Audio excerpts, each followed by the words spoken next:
Well, this is lecture 29 of Basic Calculus 1. In the last 1 or 2 lectures, we had covered the fundamental theorem of integral calculus, or we just say fundamental theorem of calculus, and then some of its application to problems. So, today we will be discussing rule of substitution, which greatly simplifies our work while doing integration of some functions. We will see how does it go. So, first thing is rule of substitution does not come out of the blue, it comes from the chain rule for derivatives. So, recall that the chain rule says if you have a composite function like g of f of x, then suppose I write that as g for simplification. So, dg over dx will be equal to dg over df times df over dx when you take the derivatives. That is what the chain rule for derivative says. Now, if you write in the prime notation, it will be g prime of f of x into f prime x equal to the composite function g of prime. Okay. So, now we translate that into integrals. You look at the integral, suppose it is in the form the integrand, the function to be integrated is called integrand sometimes. So, in this integral, for example, you have integral a to b g of f x f prime x dx. So, integral a to b and dx, this is our notation for integral. The integrand is the other one, that is g of f of x into f prime x. So, that is our function now to be integrated. Now, when you write g of f of x into f prime x, so it looks like the earlier chain rule. We want to see how the chain rule is applied. So, it will be something like your, if you go to dg by dx equal to dg by df into df by dx. So, that should be equal to g of u prime, right. That is how it would look. So, it would translate to if u equal to f x, these are all necessary condition we need to put this composition work. Let u equal to f of x be continuously differentiable on the closed interval a b.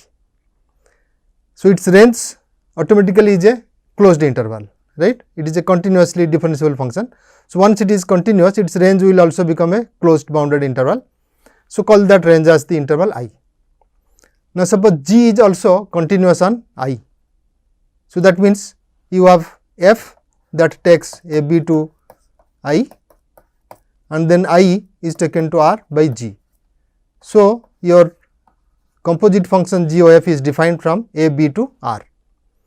Now, it says what happens to a b integral in terms of g of u, fine.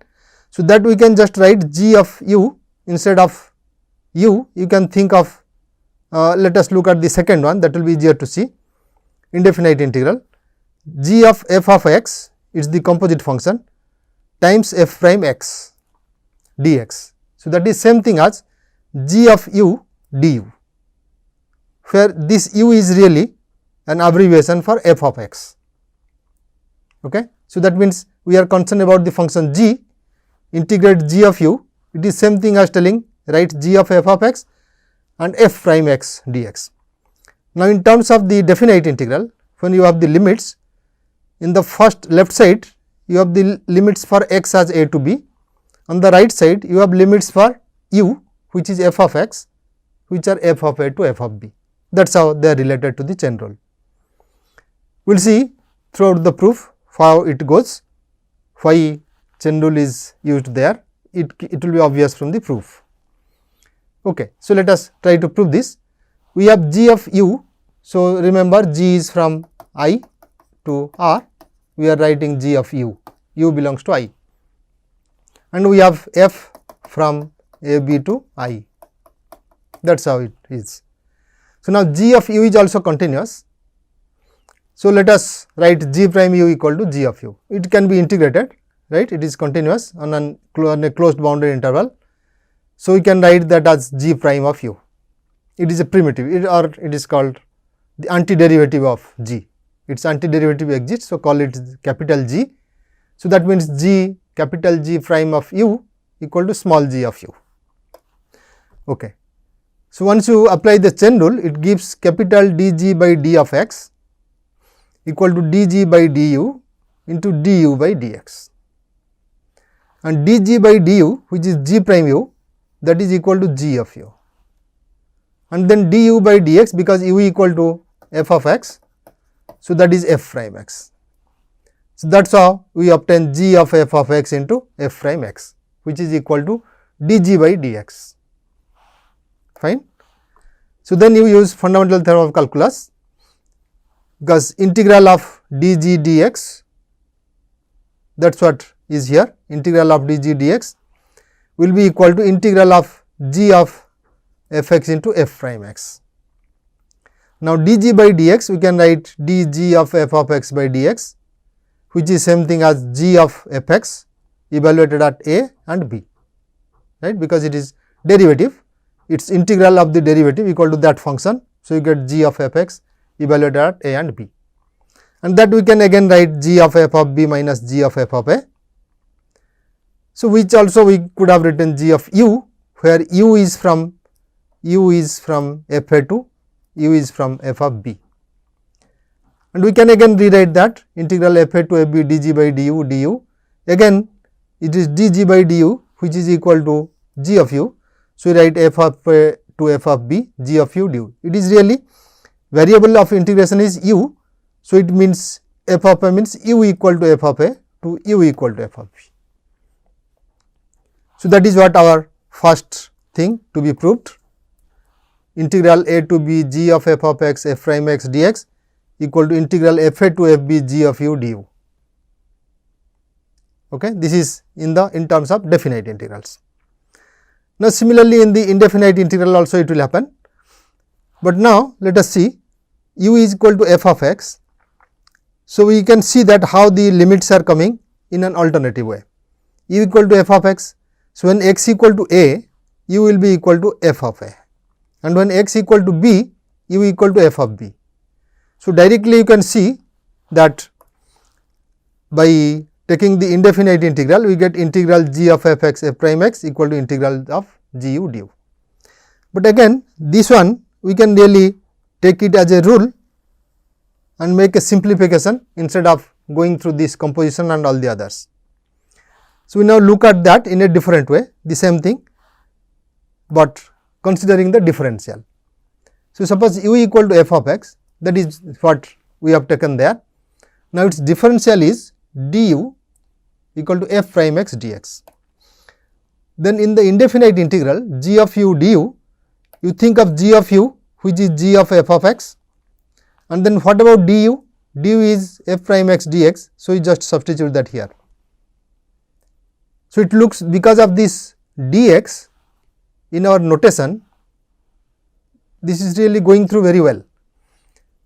See, this looks trivial, why we are so concerned about it, but you think of this dx as if something like it is integral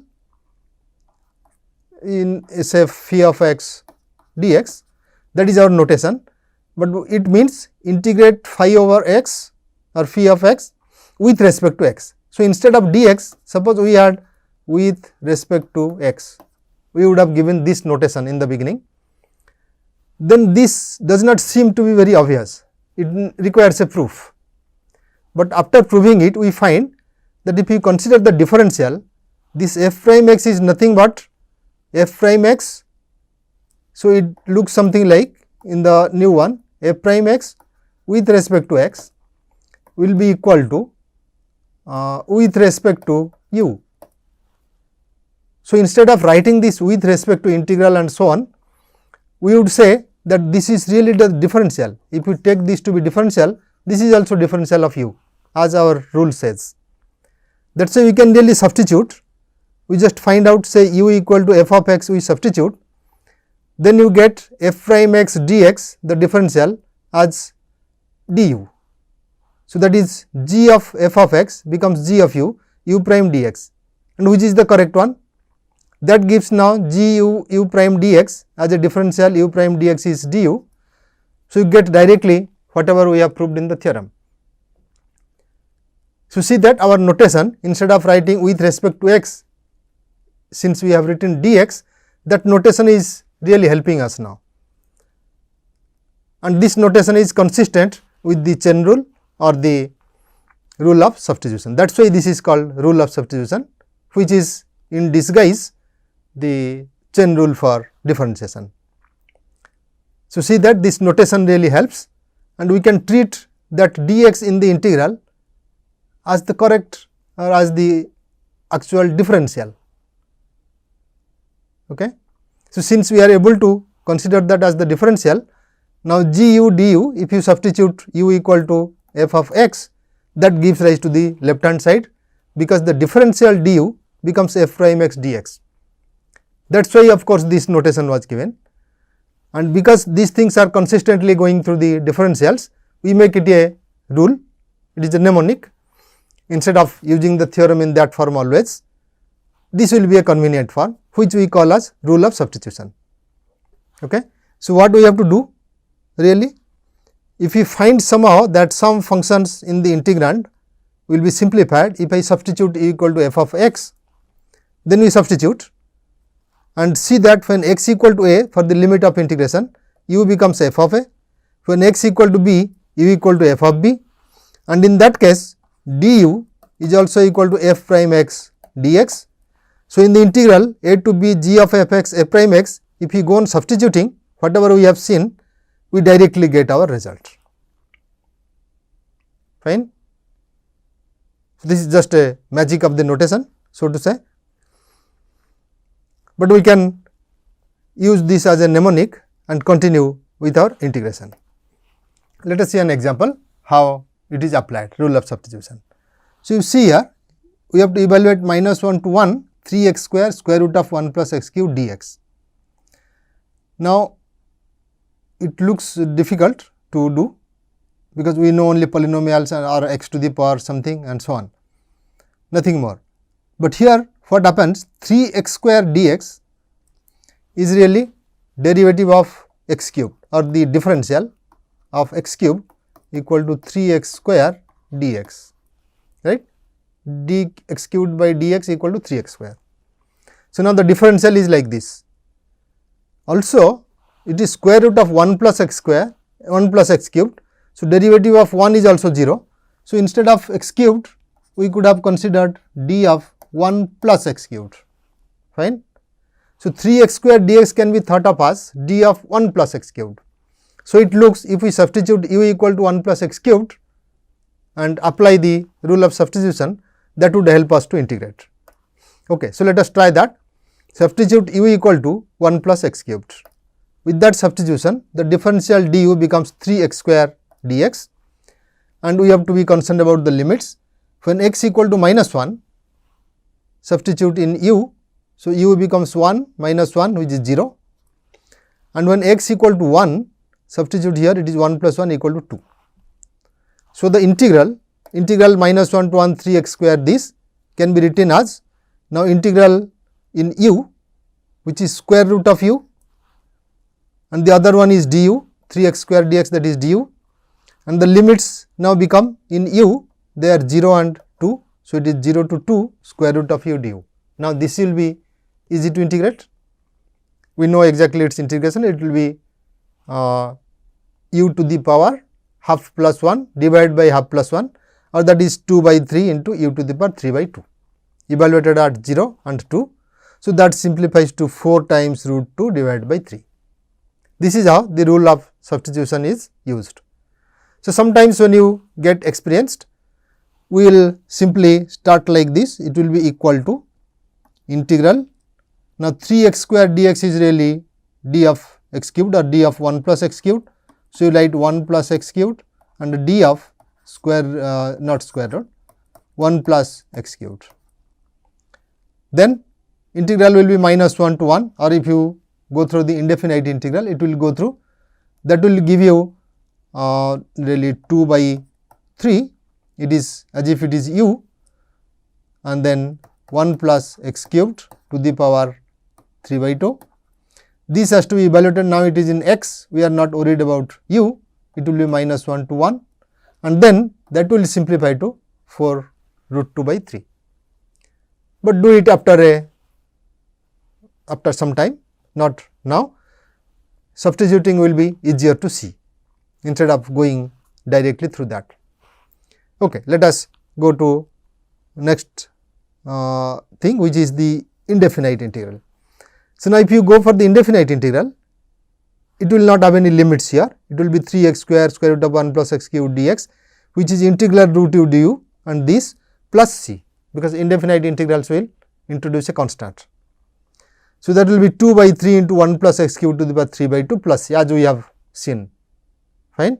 But we have to remember that in the indefinite integral there can be an arbitrary constant. That is how the indefinite integral will look like. So, then if you know the indefinite integral from minus 1 to 1, when you integrate, you just come to here and then evaluate it at minus 1 to 1 for x, right, x equal to minus 1 to x equal to 1. So, this is after a bit of experience, immediately you can see, even you do not need to put that u equal to 1 plus x cube, but directly do it. So, then as we know, it simplifies to 4 root 2 by 3. So, either way you can do it directly through that, when x equal to minus 1 equal to 0, changing the limits for u, or find the integral in terms of x and substitute. Okay. So, let us take another example. Evaluate derivative with respect to x of integral 1 to x to the power 4, not x, it is 1 to x to the power 4 sec t dt. So, sec t dt will be difficult to integrate, right. We do not have a formula. Had it been secant square, yes, we could have done it, it will be tan, but it is secant t dt. So, maybe we have to use fundamental theorem, but fundamental theorem says that derivative, that is d by dx of a to x, but it is x to the power 4. So, what we do? We can find out the chain rule, say express this as d of dx fourth and then convert it to d dx. That is what we do here. We substitute u equal to x to the power 4, because that is where the trouble is, and use the fundamental theorem. So, now d dx, d by dx of 1 to x fourth secant t equal to du, x fourth is, that is u now. So, derivative of that is derivative of this with respect to u into derivative of u with respect to x, fine. So, that is how it looks now.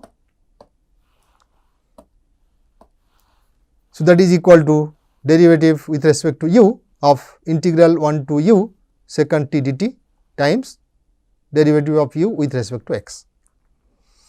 Now, here we can use fundamental theorem. So, that gives us secant of this variable, that is u, this a is gone, is 0 derivative. So, secant u, that gives secant u times du by dx, u equal to x to the power 4. So, that gives 4 into x cubed. So, substitute u back, you would get 4 x cubed into secant of x to the power 4. So, you see we did not have to worry about what will be this integral, but since it is differentiation of an integral, we could do it, but with rule of substitution. Okay. Let us go to next example. Here we have to evaluate phi divided by 4 to pi by 2 integral and cot theta cosec square theta d theta. So, it should strike something, we have cot theta, we have cosec square theta, but derivative of cot theta is minus cosec square theta. So, we can introduce a minus sign and substitute cot theta as something, so that the differential cosec square theta d theta will be minus d of u, if u equal to cot theta. Okay. So, let us try. Suppose we substitute u equal to cot theta, then you get the differential du as minus cosec square theta d theta. And look at the limits, when theta is pi by 4, our u becomes cot of pi by 4, which is 1, and when theta equal to pi by 2, our u equal to cot of pi by 2, which is 0, right. So, our limits will become from 1 to 0, that is the integral we can write as 1 to 0 cot theta, which is u, and differential is du equal to minus cosec square d theta. So, cosec square d theta is minus 1 into du. So, it is in the form u minus 1 into du, but it is 1 to 0 limit. So, we can change that with this negative sign, that will be 0 to 1 u du. Now, this we can integrate, it is u square by 2, and then you have limits as 0 to 1. So, at 0 it is 0, at 1 it is 1 by 2. So, it gives 1 by 2, that is the answer. So, see, this is how we will be using the rule of substitution. That will be more convenient than directly also doing, but sometimes if it is bigger expression, we can see directly and then substitute appropriately. Substitution will minimize mistakes instead of doing directly.